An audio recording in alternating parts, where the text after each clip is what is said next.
Okay, now we're on to our next episode. In my book, Not a Victim or Survivor, Life Beyond Domestic Violence and Rape, which is at Amazon. It's in ebook form. It is also in paper book form, and you can find it at other bookstores. This is the first book in my series, Beyond Silence. I'm the author, and I decided to do the podcast so that I could connect with people and tell my story, and hopefully you would listen. If you want to buy my book, that's fine too. I just want people that are going through struggles like what I went through to know that they're not alone. Um, Hopefully, this podcast is loud enough. There's a dryer in the background. I I live a real life. What can I say? I do laundry and do chores just like everybody else. So let's get into the next episode. Opinions. Everybody's so eager to give me theirs, but who's to say they're right and I'm wrong? I remember when the roof started to cave in.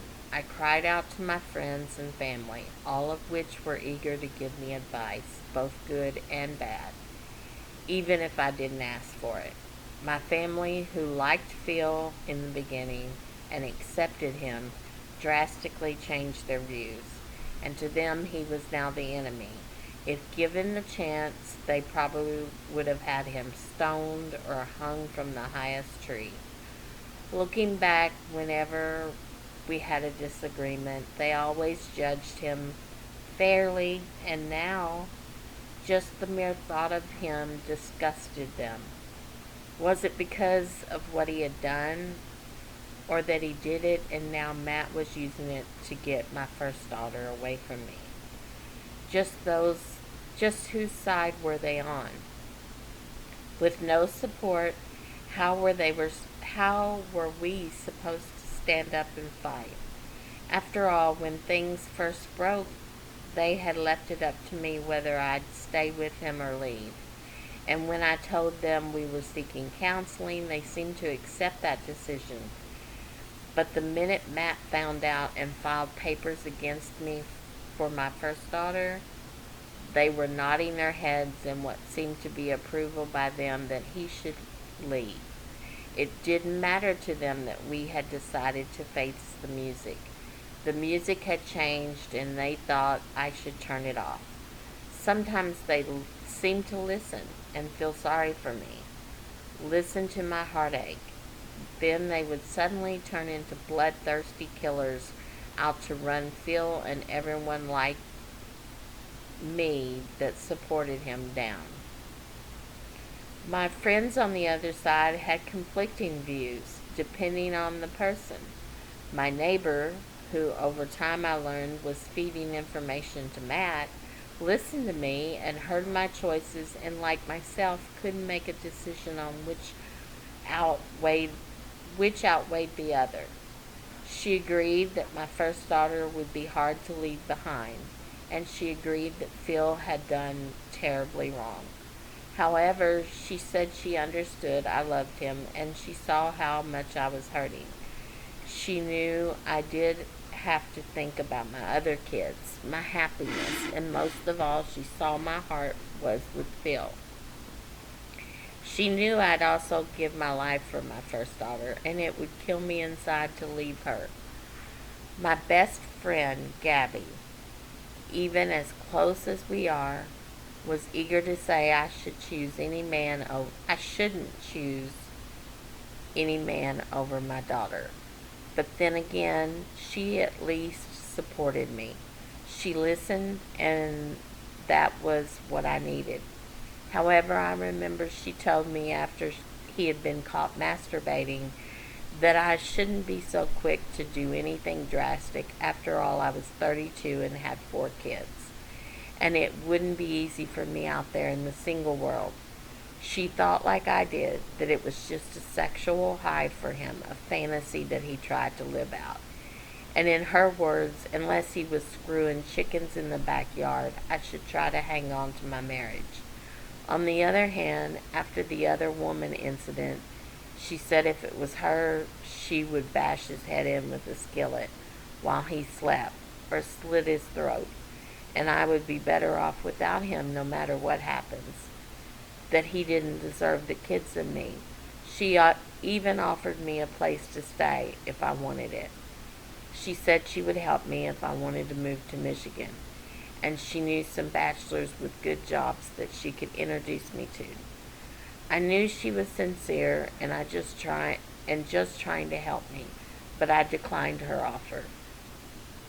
Gabby also knew how much I loved Phil and how much I desperately wanted to somehow keep my marriage and my family and try to start over.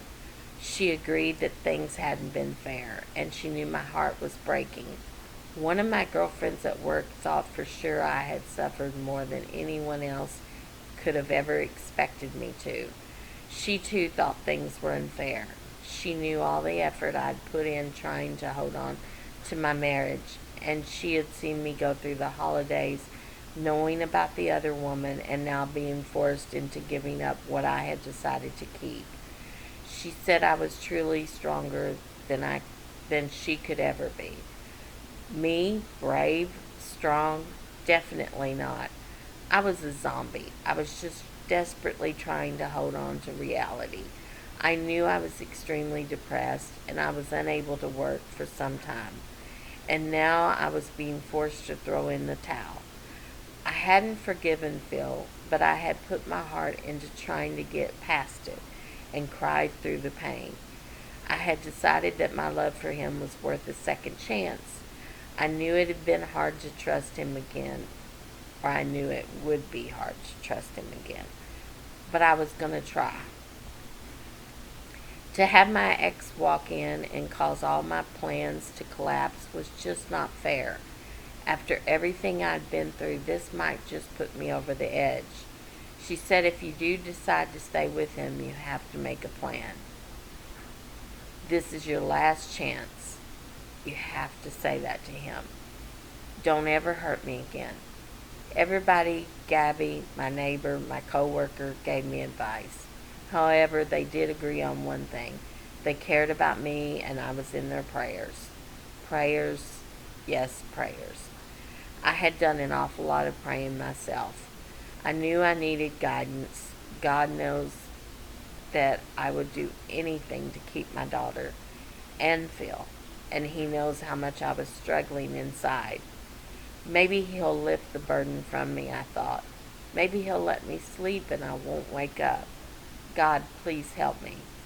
Don't get me wrong, I've honestly tried to hate him. Phil, I mean. I tried to find him at fault for all the things that were happening, to hate him for what he's done to my kids and me, and no matter what I did, hate was just not there. Yes, he had done me wrong. Yes, he was at fault for starting all of this, but I didn't hate him. I still loved him. Like no one else in the world, I still loved him. From the minute I had laid eyes on him, we were soulmates. You know something, when I'm alone, I'm never at peace. My head feels a fill. That was weird. My head feels a fill. My body aches inside.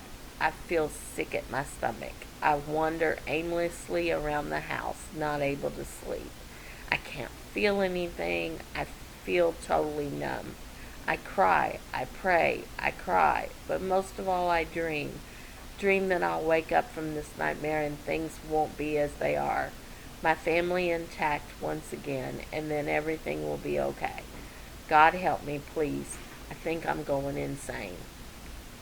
You know, I remember this, and people still judge me on every little bit of my life, but especially over my problems with Phil. They know that he did me wrong. They know that he did disgusting things. They know that Matt got a hold of the news and Matt turned it against me just to hurt me and take my first daughter from me. But I was like a zombie, and they knew I was depressed. And people gave me advice over the phone. Nobody was there. Nobody was telling me, if you let him go, I'll help you. But you have to choose your daughter. And I get it that they said it over the phone, but it's not the same. All I did was think of, what do I choose? Do I choose my daughter? Do I choose Phil? Do I let my ex, Matt, who I've been divorced to a long time, like a decade, do I let him continue to ruin my life? Because even if I give up Phil, he's going to do the same when I get with someone else. Like, literally, he's going to choke the life out of me by taking me back and forth to court for anything. And then I'm on welfare, and he's going to take me to court because, I don't know, in my head it was like, he's going to just do anything by saying that I'm not fit, or I'm getting a babysitter, or I got the wrong babysitter, or I'm not providing good enough housing, anything. Or even that I'm working too much and not home with the children. I could see it all right in front of my eyes. And all I did was think about it.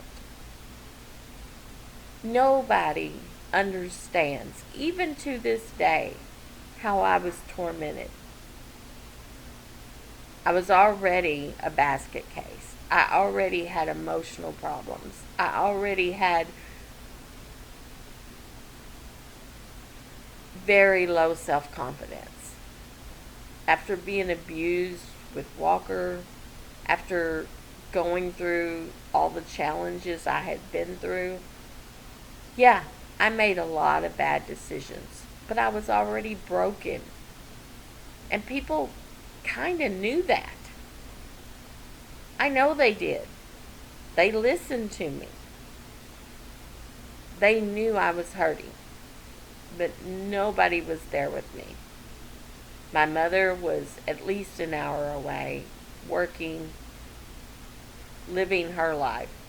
She just had accepted that Phil was leaving, so I would just screw up my life again. And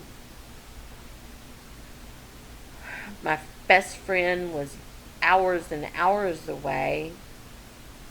My dad was hours away. And they had their own lives. I get that. But I was truly a basket case.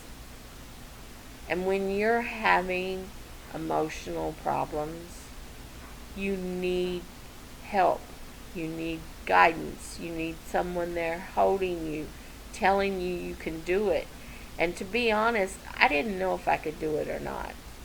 I didn't know if I could handle one more day of chores, taking care of children, getting up in the morning. All I wanted to do was go to sleep and not wake up. And then where would my kids be? For God's sake, I had 4 children, and the youngest one was 2.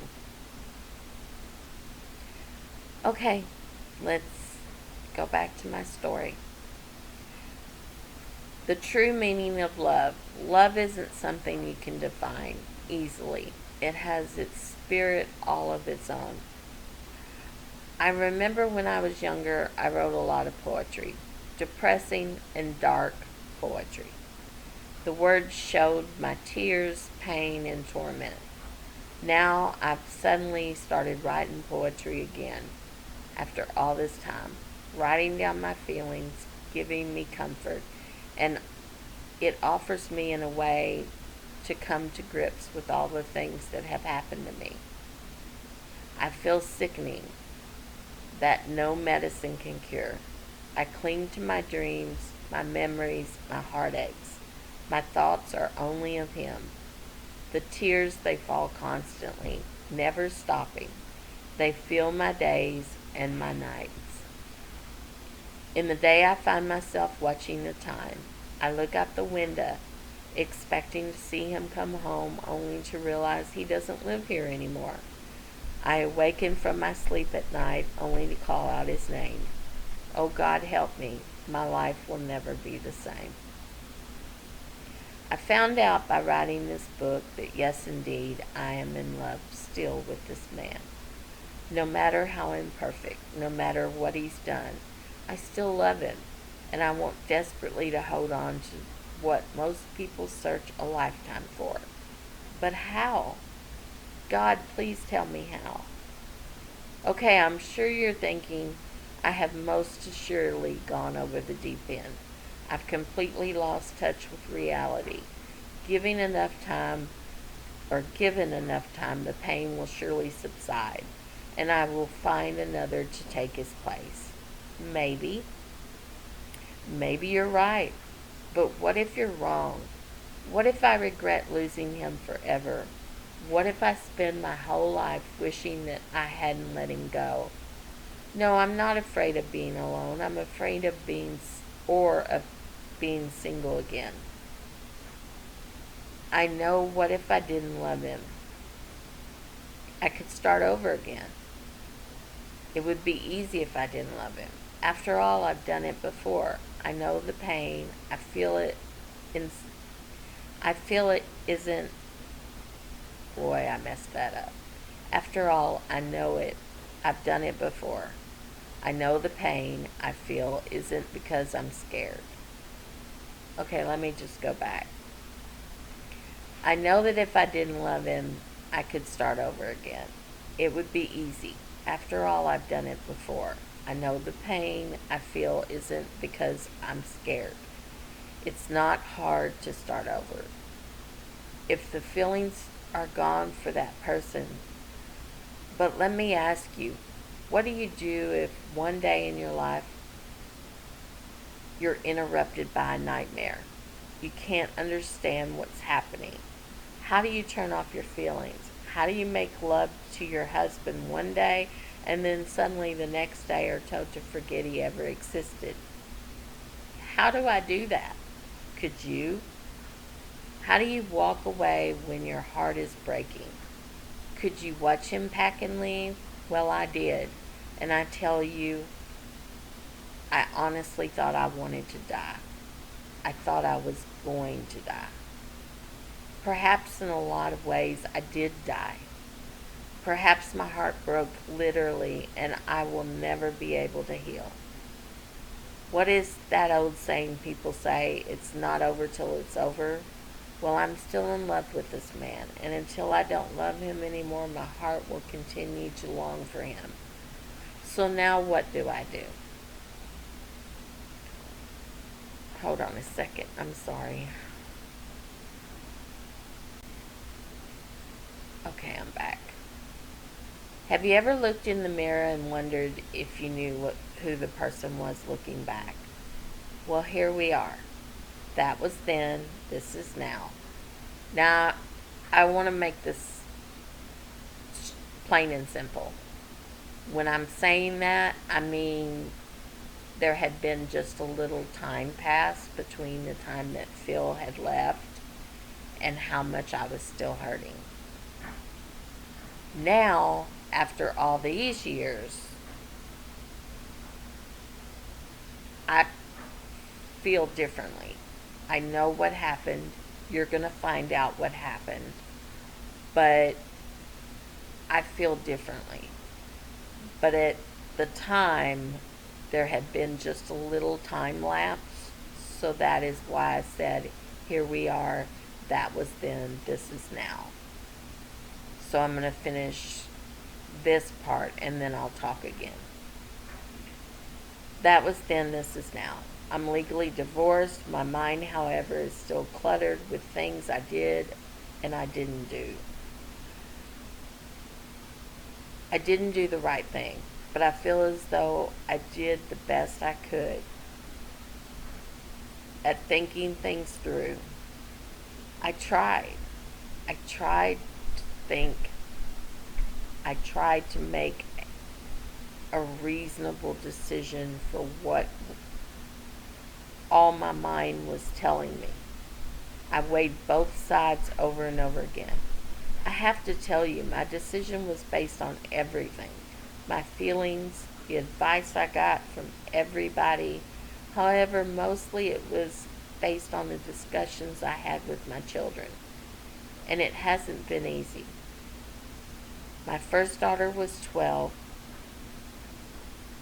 She's growing up, and she's so beautiful and smart. She also is so very talented, who I know has a really bright future ahead. When I look at her, I see a lot of me. I think I've instilled in her the freedom to be her own person no matter what anyone says. And when I look at her, I can see she has a spirit that is all her own. No, you're right. She's not totally grown yet, but she's had me for 12 years, and no one will ever be able to erase her from my memory, or from her memory, erase me from her memory. I'll always be her mom. No one or nothing can ever change that. I know she doesn't understand all of what's happening, but she knows I love her. We've talked and she's listened to me. She knows that Phil can't live with us anymore because of Matt. She knows that Matt thinks he's unfit as a parent, although she can't see why. She knows that he had an incident with another woman and that Matt's using it against me. He took me to court and they said I should leave Phil or give her up so that she can live with her dad. She says that she understands what is happening, and although I know she's only 12, I think for the most part she does understand at least a little bit of it. She says things like it wouldn't be so bad to live with her dad. She could live with her dad and just visit me, just the opposite from what it is now. She says that maybe she could even live with her grandmother, or we could just run off somewhere and then Matt couldn't find us. But then she'd miss him. After all, for years he's been trying to charm her, telling her that if she'd come and live with him, she'd be welcome any time. She'd have her own room and no sisters or brothers that she had to share anything with. She says, Mom, you'll only be a phone call away and I'll see you on weekends. You'll always be my mom, and don't worry, I'll always be your oldest. She told me that Phil should be with Chris. I told her Matt would make it hard on us and try to keep us apart. And if she was to live with him, she wouldn't be able to come see me in the same way that she sees him. But no matter what happens, to remember I'll always love her. I also told her that if she ever needs me, all she has to do is call. I told her that if she does leave me in body, not to worry because I'd always be with her in spirit. And that when she was 18, nobody, and I mean nobody, would be able to keep her from being with me. After all, I'm looking forward to being a grandma someday. I always was looking forward to seeing her someday, and her husband and her kids. I always thought about it. I'm sure you're thinking, this is terribly wrong. You don't just leave your children, not under any circumstances, but try to hear me out. BD, my first daughter, was 12 years old. She had 12 years with me, and has always had her real dad around.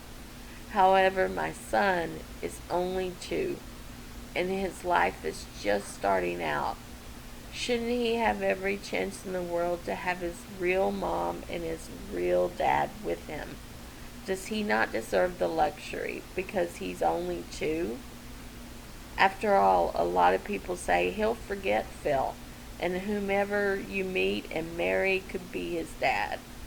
Although I'm sure you don't understand, sometimes you have to follow your heart, and my heart says it's unfair. I feel a driving force inside of me is to say, hold on. Try one more time with Phil, trying to make it work. I love him, and for the past 5 months, I've thought of him constantly. We talk on the phone, we cry, we reassure each other that time is on our side and someday things will be better. I know it's not over yet. I have to do this. I have to see, and if we don't survive, if we can't make it work, then at least I played it out. And then at least divorce won't have been a forced hand dealt by my ex.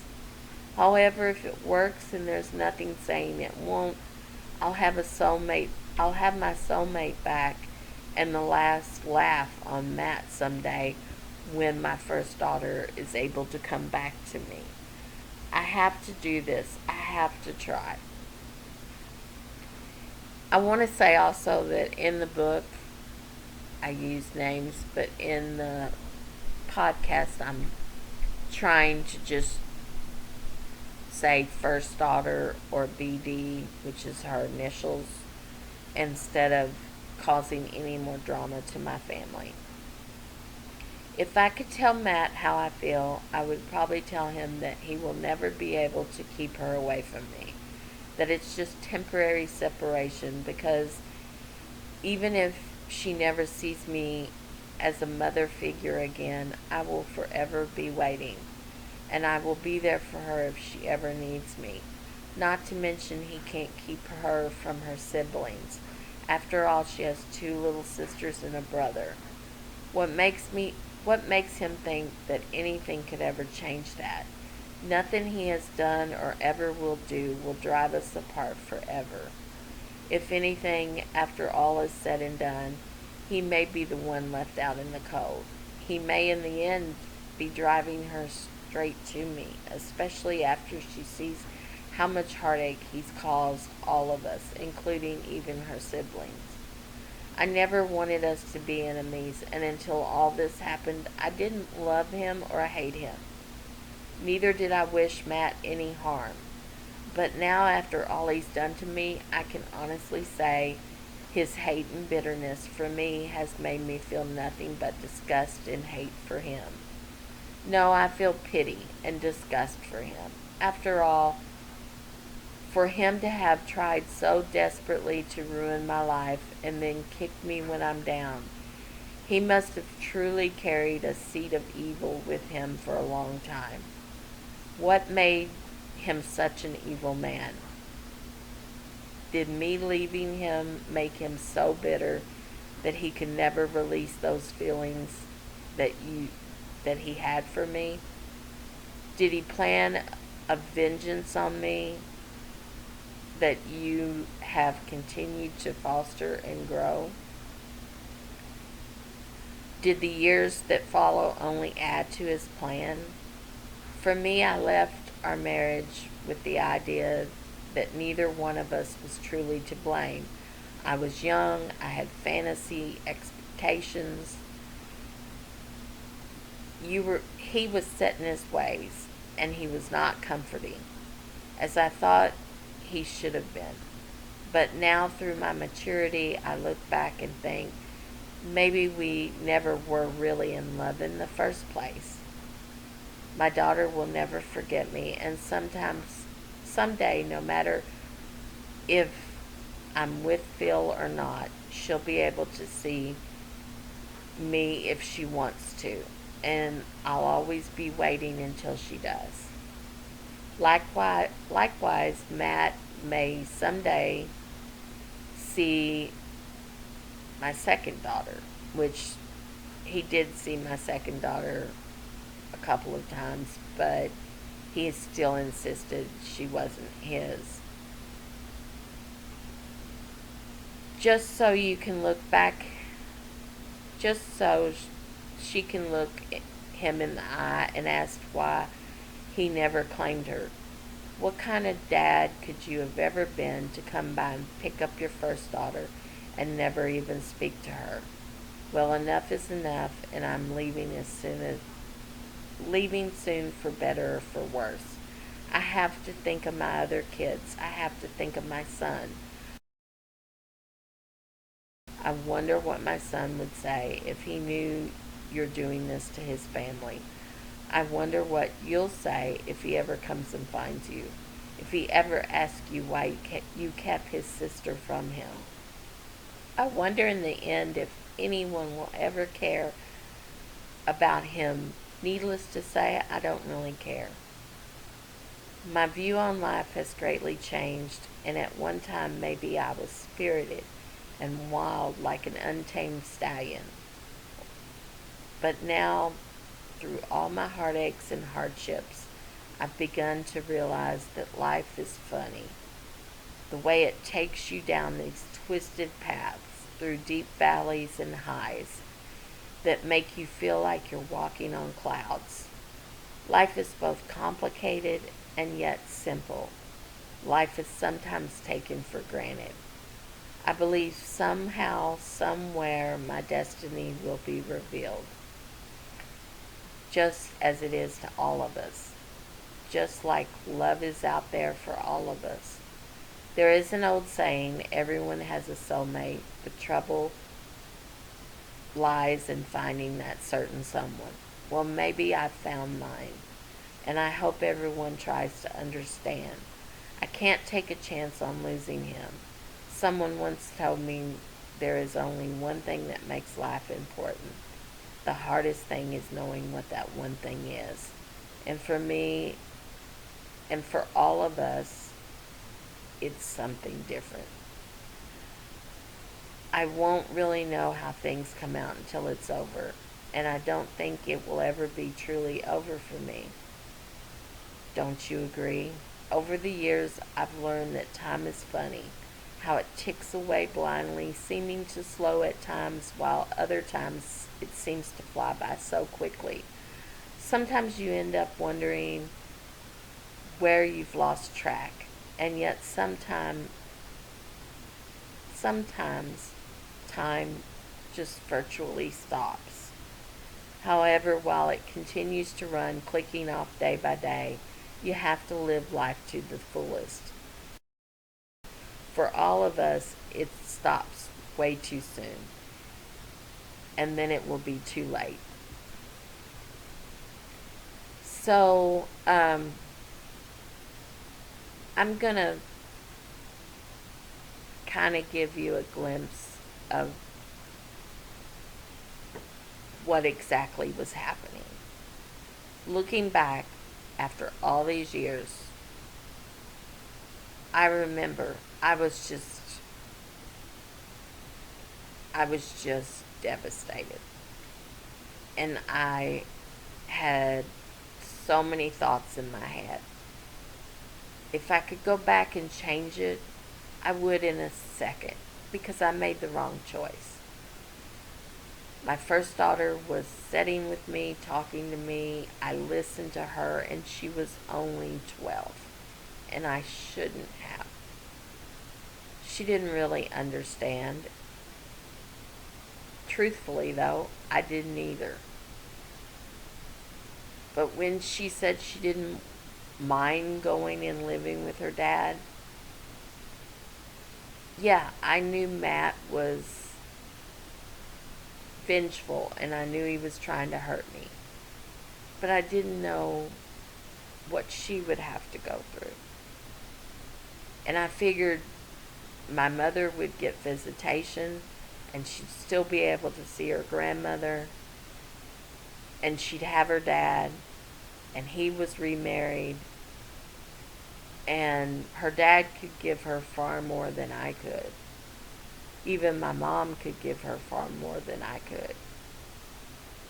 I just felt like her being at the age that she was, she wouldn't forget me, and no one would be able to completely erase me from her life. Looking back, though, I realized that's not true. And I'll get to it in the next book. But it's not true that you can walk away and know that you forever made an impact on your children. There are so many evils out there, and they can listen to people's comments and lies and misconceptions, and those things can impact their thoughts about how it truly went down. Even if in their heart they may have good memories of you, they can be erased. They can be erased and they can be twisted. And I'm telling you right now, I made the wrong decision. Later on, you'll learn all the ins and outs of that. But I want to say I remember how twisted I was. I couldn't fathom being out of Phil's life. I couldn't fathom being out of my daughter's life. But I kept thinking about my son, who was only 2, who looked just like his dad, and who wouldn't remember his dad if I didn't keep him in my son's life. And all I could think about was, of all the evils, of all the choices that were racing through my head, yes, I loved Phil. Yes, I loved my daughter. But I loved my son. And I didn't want to take his father away from him. I didn't want Matt to take his father away from him. I wanted my son to have a chance at being with his real dad. I wanted my other 2 daughters and me and my son to have a chance at still being a family. Looking back, I wish I could change it. I wish I could go back and make a different decision. I would literally let somebody chop off both of my arms if I could go back and change it. But I can't. I've never been able. I mean, you can't. You can't change the life decisions that you make in this world. Whatever they are, it's just what they are. You can't go back and you can't make your wrongs right. It just doesn't work like that.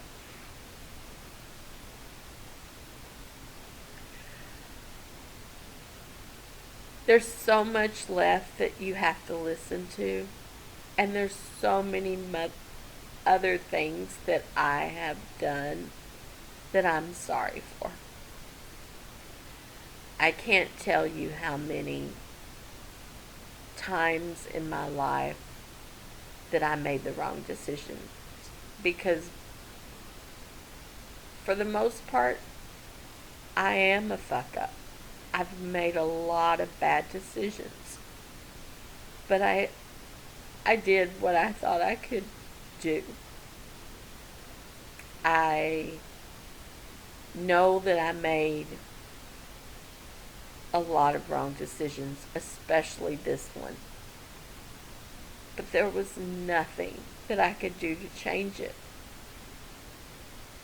I am much, much older now. and you've got a lot more to listen to. But there's absolutely nothing that I've been able to do to atone for the mistakes I made, especially this one. And you can judge me. Everybody else has. You can say, how in the world would you ever leave your child? I don't know. I honestly don't know how I did that. I know what I wrote was true. How messed up I was, how depressed I was, how tormented I was, how twisted I was. And I know how it went down. And there's plenty more for you to hear. And I know it was the wrong decision. And I know you're probably saying you never leave your child. But I truly, honestly swear to you, I was looking at my son every day. He was 2. He was in pull-ups. And I was looking at him every minute of the day, thinking about his father, thinking about that my daughter had 12 years with me, and I had been by her side all of that time. I had seen her laugh and play and be the big sister that I always would have dreamed of. But I had also seen her go with her dad, come back happy, and I had seen my son who wouldn't even remember Phil. And all I could do was think, how do I choose my son and his life over my oldest daughter? How do I choose giving up Phil so that he never sees his son again? It was painful and extraordinary, and I have no words.